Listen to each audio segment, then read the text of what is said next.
always want to make sure we do our best, and that's okay. But keep in mind that being perfect and doing your best are two different things. And all you really need to do is give your best in a situation, because that's all that really matters. Things do not have to be perfect. That being said, it couples up with understanding that you do not have control of everything. Because when we feel like we are not in control of situations, of course, our anxiety is going to act up. But we're not in control, we're aiming for perfection, and with that combo, disaster, right? Because we're going to start feeling so overwhelmed, so flustered, frustrated, irritable, and everything, especially if things aren't going our way in that moment.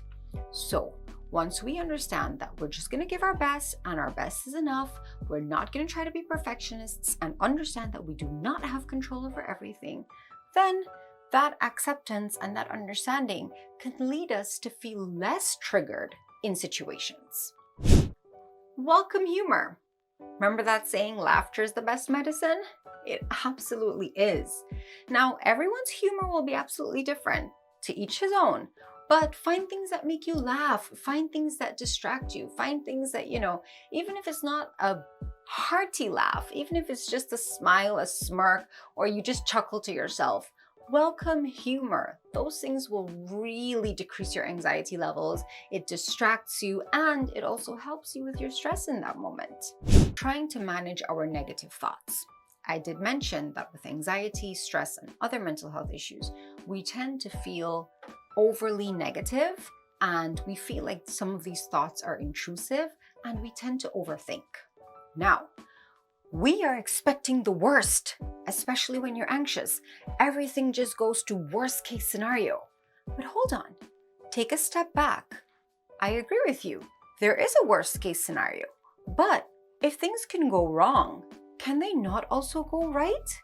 So when these thoughts start coming to your head, say, you know what? Okay, I understand.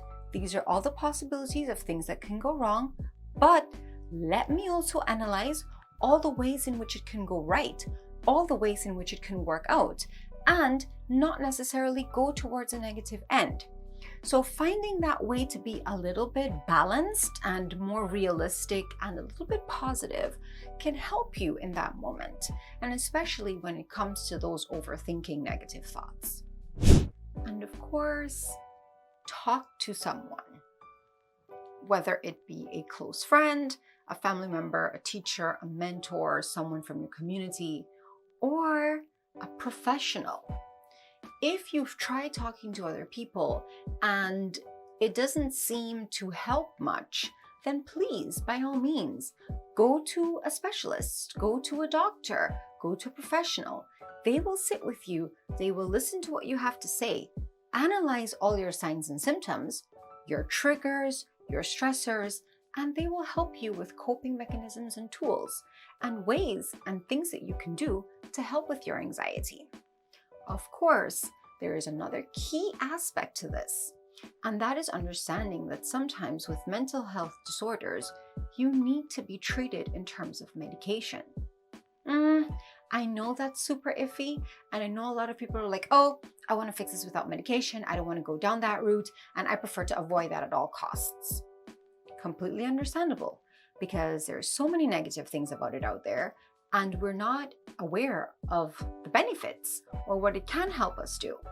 However, I will give you a very quick explanation as to why a doctor may prescribe medication for you. I did mention that anxiety is a normal emotion. However, when it becomes a disorder, meaning an illness, there's that whole host of stuff we talked about. And the reason that this is happening is because there's a chemical imbalance going on in your brain. Now, all of the things that we talked about to help us with our anxiety, they don't fix that imbalance that's happening in your brain. Those are just things that you can do to help reduce the amount of anxiety that you're feeling. However, medication is meant to target the imbalance. So basically, they go hand in hand, because you can take the world of medication and not do any of the things that we discussed to help reduce anxiety. You may not feel better, and vice versa. You may be trying all the tips and tools that we're talking about, but that imbalance is still there. And of course, you're not going to get that feeling and that result that you need, which is, I am not feeling anxious. I feel normal.